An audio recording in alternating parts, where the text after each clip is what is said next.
Okay, different types of surveys: plot plans, site plans, topo surveys, and boundary surveys. Talking about the differences between each. So a plot plan generally looks like this. It is the basic requirement needed to get a residential home permit.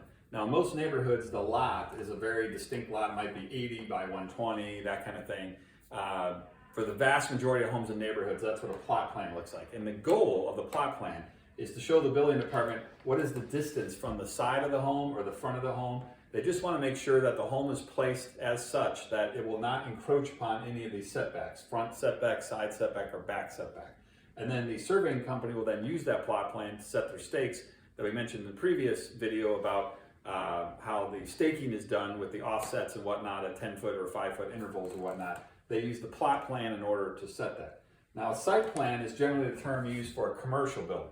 So in a commercial building, what you're going to have are parking lots and things like that. And so it's very similar to a plot plan where they give dimensions. And again, there's a million more bits of information that will be on this, but essentially it's for commercial properties and has parking lots, storm lines, and things like that that you would not see on a residential plan.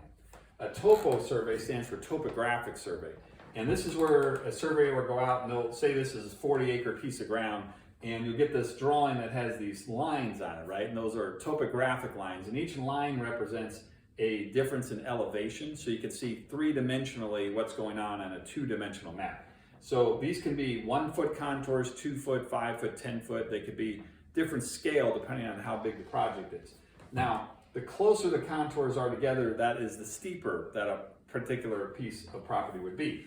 So in other words, this would indicate, and especially this is marked, let's call this 980, let's say these are 10-foot contours, 970, 960, right? What that means is, as you get these lines go closer together, this is steeper, and then this becomes flatter as you go down the hill.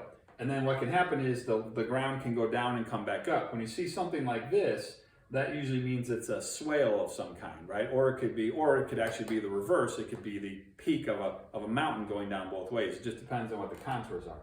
In this particular case, with the contours going down, what that means is the water would go, say, on the hill down this way, and then it would go down this way, and then it would go out this way. So you can look at this map and see where the swales are and whatnot. And that helps design where the front of the home or building would be, where the back would be, and helps get your grading set up so that the water always drains. By the way, water always runs perpendicular to these lines. So you always know which way the water is going because it's perpendicular to these. In this particular case, a drop of water that landed here would go down this way, and then it would go right like this.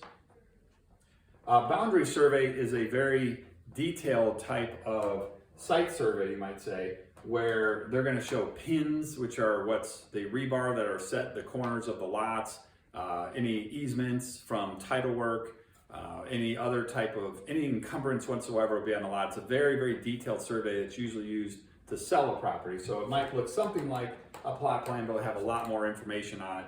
It may even have a topographic survey and things like that, but it's generally used for the sale of properties.